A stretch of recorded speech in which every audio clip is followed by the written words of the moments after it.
السلام علیکم، میں ہوں قاسم علی، جاوید پبلشرز بولتی کتابوں کے پلیٹ فارم سے آپ کو خوش آمدید کہتا ہوں۔ آج ہم نے پڑھنا ہے زینہ اردو جماعت سوم کا سبق نمبر 4 جو علاقائی کھیلوں پر مشتمل ہے۔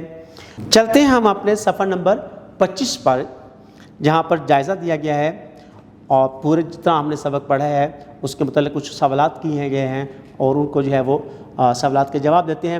اس کا مقصد یہ ہوتا ہے کہ ہم یہ دیکھنا چاہتے ہیں کہ کیا بچے نے پورا سبق جو ہے جتنا اس نے پڑھا ہے وہ ذہن نشین کیا بھی ہے یا کہ نہیں کیا، یا اس نے وہ جواب صحیح دینے کے قابل ہوا ہے یا نہیں ہوا۔ تو سوال نمبر 1 ہے کہ دی گئی نظم کو غور سے سنیں اور اس کو درست تلفظ اور روانی سے دہرائیں۔ استاد محترم کلاس میں کھڑے کر کے بچے کو اس نظم کو جو ہے پڑھنے کے لیے کہیں اور جہاں پہ پہلے اس کو غور سے سنیں، پھر اس کی اصلاح کریں تاکہ بچوں کی تلفظ کی جو ہے وہ درستی ہو سکے۔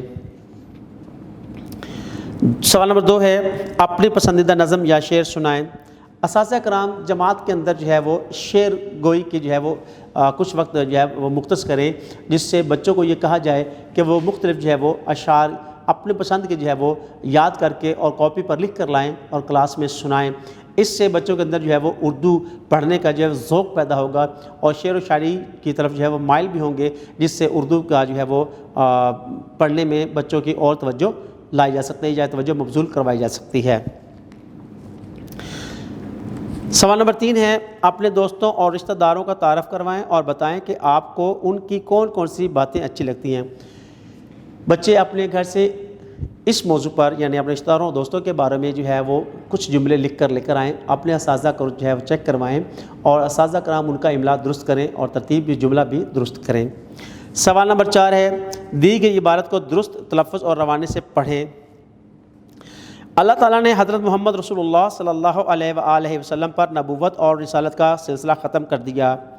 حضرت محمد رسول اللہ صلی اللہ علیہ وآلہ وسلم اللہ تعالیٰ کے آخری رسول اور نبی ہیں۔ حضرت محمد رسول اللہ صلی اللہ علیہ وآلہ وسلم کے بعد قیامت تک کوئی رسول یا نبی نہیں آئے گا۔ اللہ تعالیٰ نے حضرت محمد رسول اللہ صلی اللہ علیہ وآلہ وسلم کی اطاعت کو اپنی اطاعت قرار دیا ہے۔ حضرت محمد رسول اللہ صلی اللہ علیہ وآلہ وسلم کی پیروی کرنا اللہ تعالیٰ سے محبت کرنے کے مترادف ہے۔ ایسا کرنے والے اللہ تعالیٰ کے محبوب بن جاتے ہیں اور ان کے گناہ بخش دیے جاتے ہیں۔ چلتے ہیں اپنے صفحہ نمبر 26 پر، جہاں پر جو ہے وہ دیے گئے سوالات کے جوابات دیتے ہیں۔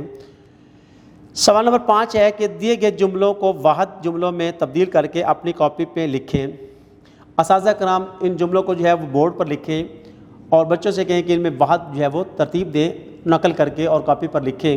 جیسے بچے سو رہے ہیں، یہ جمع کا جملہ ہے، بچہ سو رہا ہے یہ واحد جملہ ہے۔ تارے چمک رہے ہیں جمع ہے، تارا چمک رہا ہے یہ واحد ہے۔ بستے میں پینسلیں ہیں یہ جمع کا ہے، بستے میں پینسل ہے یہ واحد ہے۔ کمرے بڑے اور ہوادار ہیں یہ جملہ جمع ہے۔ کمرہ بڑا اور ہوادار ہے واحد ہے۔ لڑکے کرکٹ کھیل رہے ہیں جمع ہے۔ لڑکا کرکٹ کھیل رہا ہے واحد ہے۔ بچے کھانا کھا رہے ہیں جمع ہے۔ بچہ کھانا کھا رہا ہے واحد ہے۔ سوال نمبر 6 ہے کہ دیے گئے الفاظ کے متضاد لکھیں۔